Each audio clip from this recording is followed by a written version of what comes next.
Boa tarde, pessoal que nos acompanha no Facebook da Rádio Gaúcha. Estamos começando mais uma transmissão ao vivo,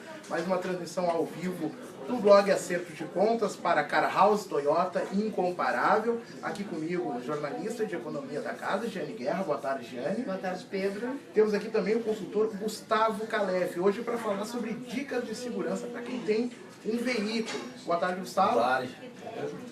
Calef, é possível hoje, na atual conjuntura de segurança do Rio Grande do Sul e de Porto Alegre, se prevenir de algum furto, roubo de veículo? Ainda tem como? Furto é uma coisa e roubo é outra, né, Giane?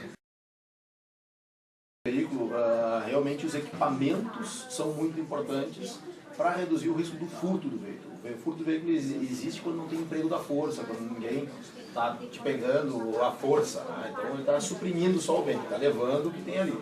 Isso é o furto. O roubo de veículo precisa ter um motorista ou proprietário do veículo próximo, alguém dentro do carro. Isso é o roubo de veículo porque tem emprego de força. Pode ser com arma, pode ser sem arma, mas tem um emprego da força, né? Então, falando especificamente em questão de roubo de veículo, tem como prevenir. Qualquer lugar do mundo tem como nós prevenirmos, Por pior que esteja a situação. Problemas. Eu tenho que cada vez mais, quanto mais risco eu corro, como é o caso de Porto Alegre hoje, uma das cidades mais violentas do mundo, né, com um índice de roubo de carros absurdo, cada vez mais compete a mim cuidar da minha segurança. Então, as pessoas elas não podem delegar a polícia, a câmeras, a porteiros, a pessoas circulando na rua, a guardadores de carros. Não, elas têm pela segurança delas quando estão dentro de veículos. O que eu acho mais preocupante é que não é novidade que eu estou trazendo. Só que eu chegando aqui agora, passo por um veículo estacionado, com uma pessoa horas dentro do carro, com um mecanismo de WhatsApp respondendo com o vidro aberto, né, parado com o carro estacionado na rua. Essa distração é fatal, né? Então, isso não é distração, isso é pedir para ser assaltado. Né? Então, o que eu vejo hoje é assim, ó, as pessoas ainda, com toda a realidade, com toda a função da imprensa, informando, divulgando, elas ainda não caíram na realidade, que este é um problema. Então, a primeira questão para prevenir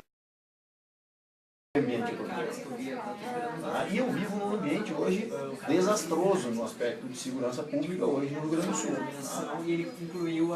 Eu tendo essa ciência, eu tenho que saber que eu não posso dar oportunidades ao delinquente. Eu estou falando primeiramente para a pessoa não se expor ao risco. Ela reduzindo simplesmente o momento que ela faz, que ela está em risco, ela já está fazendo muito pela prevenção. Segundo, ela tem um outro fator que ela tem que ser responsável. Ela tem que identificar como está o ambiente. Ela tem que saber qual a rota que ela vai fazer. Ontem, falando com um diretor da empresa, da RBS, ele me contando que ele, para ir para o morro, ele toma uma rota onde ele assume um risco absurdo. Porque ele sabe que naquele caminho é possível que fure o pneu e que ele seja abordado no meio da rua, simples fato de ele furar um pneu. Tá, mas então, assim, quais são as regras básicas? Andar por ruas mais movimentadas? Regras básicas, ruas mais movimentadas, onde eu não vou passar por dentro de áreas que são conhecidas de conflito, né, de tráfico de drogas. Então, assim, eu procurar ter rotas que elas possam até ser mais extensas, mas que eu tenha fluxo de veículos, que eu tenha possibilidade de escoar, caso seja necessário. Né? E para que eu possa também, vamos nos ajudar. Com certeza. mais perto, fica mais perto da gente. Então, e outra coisa que eu bato assim, que eu vejo que as pessoas não se dão conta é muito fácil o Fetter. Falando um amigo nosso, o Fetter, esses dias estava dirigindo próximo aqui à RBS e ele observou no espelho uma moto com 2 tripulantes. E ele passou a monitorar aquela moto pelo espelho. Ele olha pelo lado esquerdo, a moto passa à esquerda dele e quando ele observa, tem um esconderijo de uma arma dentro na carona do motoqueiro. O que ele faz? Ele tem tempo hábil para pegar a primeira, a direita, sair e escoar e escapar. Então, por que ele teve essa oportunidade? Porque ele estava atento. Sim, mas assim, as ruas mais movimentadas também são aquelas que têm mais sinaleras. Sim. E aí? Aí tem a questão do tempo. O problema que nós temos é o seguinte, o que nós percebemos, né? As pessoas, elas têm tempo hábil para escapar se elas percebem com o tempo o que eu chamo de vigilância. As ruas que são mais ermas, elas são muito mais fáceis de serem bloqueadas. Então, eu não estou na sinaleira, mas eu sou bloqueada. Qual o problema que eu vejo em segurança? A gente pega um exemplo e diz que agora o problema são as sinaleiras. Porque ontem uma pessoa foi assaltada na sinaleira. Gente, vamos combinar uma coisa. Se assalta de qualquer forma, onde for no Porto Alegre. Na sinaleira, fora de sinaleira, entrando no carro, descendo do carro, dentro do shopping, fora do shopping. Sim, ataca o carro em movimento. Ataca o carro em movimento, abordam o carro, quando o cara está embicando, ele trava o carro. Não deixa. Assim, todos os modos operantes possíveis e imagináveis se fazem em Porto Alegre. Então, o que é o principal? É o quanto antes eu observar que eu estou passando a ser observado. Porque todo delinquente hoje, ele tem encomenda do carro. Por duas razões. A primeira para desmanche de carro. A segunda para clonagem de carro. Depois eu tenho o roubo de veículo em fuga, que aí é muito pequeno, mas a maioria, né, hoje dos roubos que nós temos são esses dois motivos. Nesses dois motivos, o meu carro ele é alvo, e não eu. Só que o delinquente ele faz o que a gente chama da vigilância, porque para ele é importante saber como está a configuração desse carro. Está um homem, dois homens, mulher, como está a configuração, porque ele tem que pensar como ele vai abordar. Isso é muito rápido, é por 2, 3 quadras. Pois é, por isso, até um tempo atrás, estava conversando com um delegado, que estava na época como titular da delegacia de roubos e tal, e aí ele comentou que antigamente tinha um respeito, uma consideração de não atacar carros em que estivessem crianças. Sim. Porque, então, assim, só que isso mudou completamente. Completamente. Hoje são alvos fáceis, porque afinal de contas o maior patrimônio dos adultos daquele carro é as crianças. Então a possibilidade de reação é muito menor. E por isso que aumentou muito perto de escolinhas, que os pais estão tirando e colocando as crianças na academia. O que fica no alerta é que as escolas cada vez mais, inclusive de educação infantil, precisam pensar uma forma para que os pais possam largar e tirar as crianças, que não precisa ser feito esse processo na rua. E é muito legal, já tem escolas pensando nisso, tá?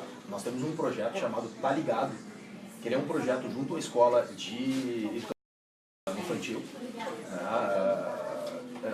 chamada Caracol, essa escola, e eles Despertar, são duas escolas que investiram nesse projeto, onde eles trabalham o quê? A prevenção com todas as pessoas envolvidas naquele processo. Pais, professores, estrutura de portaria, direção, todo mundo está envolvido nesse processo. O que aconteceu nessa escola? Como começou esse projeto? Por um assalto muito próximo dessa escola há 3 anos atrás.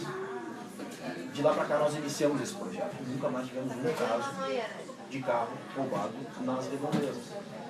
Por quê? Porque todos estão atentos, todos informam, todos têm mecanismo para isso. Claro que não é só isso, tem todo um trabalho desenvolvido, toda uma metodologia. As crianças estão envolvidas nisso.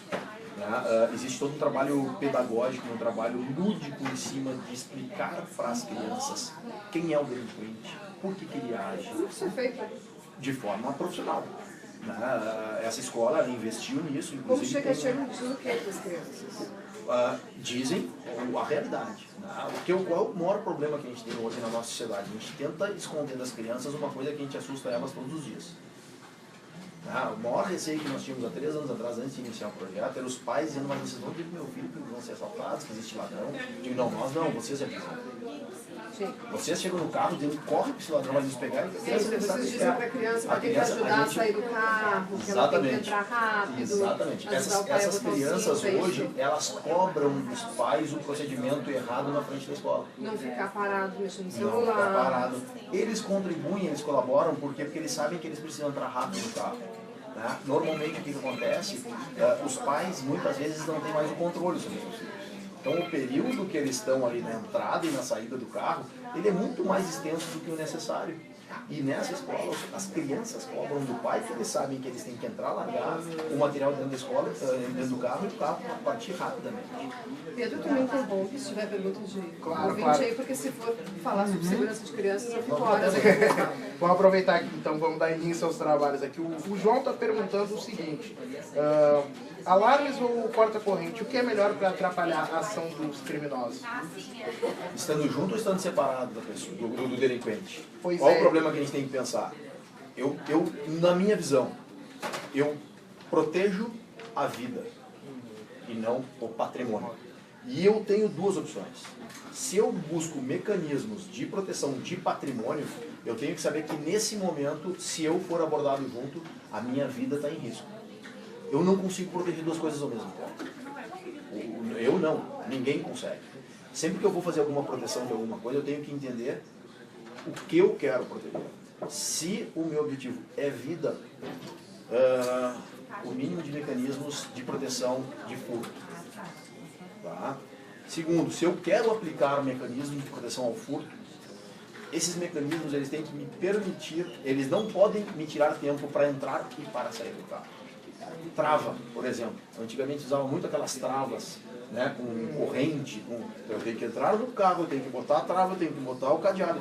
Eu sou abordado nesse meio tempo e eu sou levado junto. Então eu não levo o meu carro sozinho, ele me leva junto, faz saques comigo, utiliza ainda para sequestro relâmpago. O que era ruim fica pior. Né? Qual o problema que nós temos hoje? Por que aumentou tanto o roubo de carro? Porque as montadoras resolveram ajudar o consumidor e criaram muitos mecanismos antifurto. O que eles fizeram com isso? Obrigaram as pessoas a serem assaltadas juntas. Abordar o motorista, porque eu preciso da chave, a chave é codificada e ela tem que estar junto. Então, se eu não pegar a chave, eu não consigo furtar. Aí me diz uma coisa, quando tu vai comprar um carro novo, Calef, tu pensa, faz algum raciocínio envolvendo a questão da segurança? Faço. O quê? Primeira coisa que eu faço hoje é identificar qual o veículo que tem o menor valor de seguro percentualmente. Tá? Por quê? Quem é a estrutura que tem a informação mais precisa com relação a risco? As seguradoras, porque ela que é a principal tomadora de risco na hora da transferência. Né? Eu transfiro o meu risco para a seguradora. Eles monitoram isso diariamente.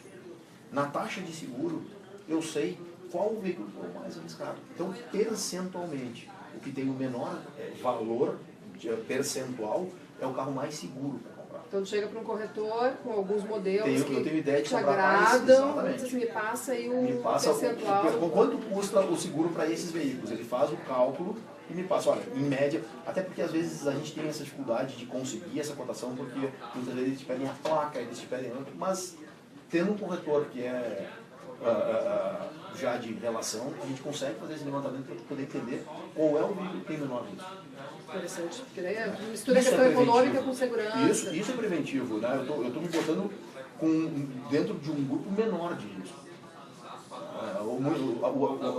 Muitos anos a gente ouviu de grandes empresários o seguinte: eu não vou andar com carro importado, eu vou comprar um Gol branco. O Gol branco é o carro mais roubado no Brasil. Então, esse é um problema que a gente tem, né? As pessoas às vezes elas acabam se colocando em grupos de risco sem se dar conta. Assim. Hoje em dia, para a pessoa não ser assaltada, quanto é prevenção e quanto é sorte? 90% é prevenção. E 10% é sorte? 5% é sorte. E os outros 5%? Os outros 5% tem uma questão que é o momento. É o momento. É eu não destino. fujo, é o destino. É o destino. Entendeu? Eu estava ali naquele momento, aconteceu e sinto muito. Eu estava prevenido, né? Então, sobre essa questão da prevenção, é que o Alexandre Silva ele foi bem taxativo. Ele disse que os alarmes não inibem mais os ladrões. Nem alarme, nem câmera, nem polícia, nem exército. Nem cara feia. Nem cara feia, Mas é um nem método homem que ele grande. tentou se precaver, né? O problema que a gente tem é o seguinte, nós hoje estamos no que eu chamo de terror e pânico, né? É desespero. Eu tento, os mecanismos estão aí. Se eles vão ser efetivos, é que eu questiono. Então, adianta eu contratar um alarme, pagar e aí depois não ter resultado? Não sei, aí o consumidor tem que tomar a decisão. Né? Talvez reduza em alguns aspectos, mas o que eu tenho que conhecer, quem é o delinquente, como ele age. O delinquente hoje, ele não tem receita nada. Por quê? Porque nós criamos primeiro um mecanismo de jamais reagir. Então, ele sabe que não vai haver reação, o cidadão não está armado para reagir. Né? E segundo, Porque ele está na rua, se não for em um dia, é em meio dia. Ele não vai preso hoje mais por esse tipo de crime. Então, isso é uma realidade do país, isso é uma realidade do Estado. E o Caleb, no dia a dia, quais são as medidas que tu cuida? Assim, no teu dia a dia, no teu trajeto para o trabalho, para voltar para casa, quais são os cuidados que tu tem que poderia dar de orientação para os nossos ouvintes? Eu, quando ando de carro, hoje, eu procuro utilizar o carro quando realmente é necessário. Tá? Aí, qual é a tua outra opção? A outra opção é táxi. E Uber, enfim, outros? Não. Não? Não, por quê? No Uber. E eu não estou jogando contra o Uber aqui, gente. Por Claro, favor, claro. Não, eu estou falando de questão de segurança. Tá? O Uber, eu corro o mesmo risco do roubo de carro no Uber ou no meu carro. O Uber eu tenho o risco do roubo de carro. O carro dele tem um atrativo, inclusive, com ele. O táxi, nós não temos hoje praticamente ocorrências de táxis assaltados com o tripulante. Eu tenho o assalto ao taxista, mas eu não tenho assalto ao táxi tripulado. Então, eu prefiro utilizar o táxi no quesito segurança, porque o meu grupo de risco é muito menor. Porque os assaltantes fazem passar por passageiros. Para assaltar o taxista.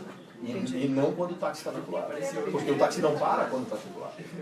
Os assaltos normalmente não ocorrem para assaltar a pessoa que está utilizando o táxi. E como tu anda na rua? Na faixa do meio? Agora nós vamos... Esses dias eu parei na sinaleira e vocês estavam todo mundo na faixa do meio. Eu digo, bom, não adianta nada. Gente, Só tinha carro na faixa do meio. Segurança é uma das áreas mais perecíveis que existe. Perecíveis por quê?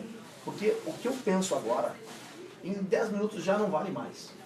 Tá? Essa é a dificuldade de segurança. Por quê? Porque depende do momento, do local, da situação. Então, aquelas ideias, não, a pista da direita ela é mais segura porque estatisticamente, sim, se eu não tiver uma pessoa parada à minha direita, na hora que eu paro, porque no momento que eu parei do lado direito da pista direita e tem uma pessoa parada, é o local mais inseguro. Então, o que eu preciso, primeiramente, perguntaste qual é a minha ação, tá? Eu sei muito bem a rota que eu vou fazer, para onde eu vou. Tá? Eu defino a minha rota muito antes de sair. Eu sei o que está acontecendo na região. Segundo, até porque tendo esse foco te permite poder observar o... Exatamente. Segundo, contexto. Eu não utilizo telefone, gente. Eu não utilizo o telefone para falar, eu não utilizo o telefone como recurso de WhatsApp, eu não utilizo o telefone em nenhum momento que eu estou em deslocamento. Por quê? Porque ele me tira a atenção. A minha atenção, todo o tempo que eu estou na rua, ela está nos espelhos e no meu entorno. Se tem moto se aproximando com 2 tripulantes, eu garanto para vocês que eu observo assim que ela apareceu no meu espelho. Se eu vejo do outro lado, ou se eu vejo alguém agindo de uma forma suspeita, eu estou vendo 4 carros à frente, 5 carros à frente. O meu raio de atenção ele é muito amplo. Isso me permite identificar situações suspeitas manhã, tarde e noite. Então, assim, a primeira ação que eu vejo é essa extrema atenção. Mas eu não quero viver assim. Ótimo, Canadá, Estados Unidos, outros países são parecidos. A gente está rindo, né? Mas assim, a gente está triste. Esse é um assunto super triste. A gente sabe que a gente aqui está dando orientações individuais. Mas assim, a gente sabe que a gente está só transferindo o alvo para o nosso vizinho, o que é muito triste, a gente sabe disso. Mas enfim, né, é um processo, são discussões que precisam ser feitas, né, e a gente precisa ter esses cuidados, isso é indiscutível. Mas a gente acaba, né, fazendo piada da tragédia. E os relatos aqui são impressionantes, né? Muita gente contando aqui, ó, o Marcos Wagner disse, meu carro tinha quarta corrente e levaram assim mesmo. O Jorge Luiz Leal Silva disse que foi policial há 30 anos e agora acabou o respeito. E aqui o Marcelo Martins, ele pergunta o seguinte, o que eu vou fazer se na frente do meu prédio tem assalto a carro todos os dias? É só parar no quebra-mola e pronto. Ou seja, fazer festa em casa, receber amigos. Gente, cada vez mais nós estamos nos privando de viver. Cada vez mais. Então, assim, o que ele vai fazer, infelizmente, ele como cidadão, uma pessoa só, ele não tem o que fazer. Segurança pública é uma função do Estado. Só que a gente ainda cobra da polícia, que a polícia faça. O problema é o seguinte, o nosso problema está muito mais embaixo. Tá? Nosso problema é sistêmico hoje. Se a gente não mexer hoje em estrutura prisional, se a gente não mexer hoje em legislação, se a gente não mexer na base da sociedade hoje, ele vai continuar perguntando e nós vamos continuar sempre. Se na frente da casa dele acontece diariamente assaltos, talvez ele tenha que se mudar. Para onde? Eu não sei. A nossa solução, nós não estamos aqui para dar a solução que a gente não consegue. Né? É braços atados, isso é função do Estado. Mas o Estado como um todo, não da Secretaria de Segurança do Estado. Esse é o problema. Calef, voltando àquela questão que a gente tinha falado antes, aí tu pegou teu carro, os cuidados que tu tem durante o trajeto, e para estacionar, quando a gente Primeiro, fechar o teu... para estacionar, né? Eu sempre identifico com antecedência o local mais apropriado para estacionar. Para mim, o local mais apropriado é onde não tenha que manobrar. Tá? As pessoas muitas vezes confundem, elas têm uma visão míope. Elas procuram estacionar na frente de uma guarita de um prédio, no meio de dois carros, tendo que manobrar e perder tempo para isso, achando que o porteiro está dando segurança para ela, que ele não está, porque não é função do porteiro fazer isso. Né? Quando eu tenho um pouco mais à frente, uma entrada de garagem, uma saída de garagem, uma esquina, eu posso botar meu carro que para o... Porque quando eu estou estacionando, eu estou pensando como eu vou sair depois do meu compromisso. Então, eu sempre procuro locais que eu não precise manobrar ou que eu tenha a menor necessidade de manobra. Tá? Então, muitas vezes, ou antes do acesso da garagem, não tendo esse local, depois do acesso da garagem. Pode ser 2 quadras à frente. Hoje, eu corro muito menos risco caminhando na rua do que entrando e saindo do carro. Por quê? Em torno de 80% dos latrocínios, eles estão associados ao carro, ao roubo de carro. Então, normalmente, não estou dizendo que a regra é essa, mas estatisticamente falando, para roubar a bolsa não se mata, mas para roubar o carro se mata. Isso por uma relação que eu chamo do reflexo medular, tá? Não é intencional, é acidental. Mas, por isso, assim, respondendo, eu sempre procuro estacionar pensando como eu vou sair, com menos necessidade de manobra possível. Perfeito, ótima orientação. Pedro, alguma dúvida mais de nossos ouvintes? Dúvida não, são muitos relatos mesmo sobre a insegurança em todo o estado, que a Sônia Silva falou. Aquela coisa, não tem quem não foi assaltado, não tem um familiar ou um amigo que tenha sido assaltado, é brincadeira. De diferentes pontos aqui, Gravataí, Cachoeirinha, diversos pontos do estado mesmo. Tá certo aqui, a Sônia disse que todos como um dos mecanismos, uma oração ao pegar o carro, complicado mesmo. Mas, de modo geral, era isso, a participação do pessoal aqui, já. Tá certo, então. Muito obrigada, Calef. Eu agradeço mais uma vez. Conseguimos esclarecer algumas dúvidas, né? Resgatar alguns relatos também, né? Terminamos mais um live, né? Um assunto que gera bastante discussão mesmo, envolve uma série de instâncias, né? Poder público, enfim. E voltamos, né, Jane, na semana que vem com mais uma transmissão ao vivo para Car House Toyota Incomparável. Obrigado a todos que nos acompanharam.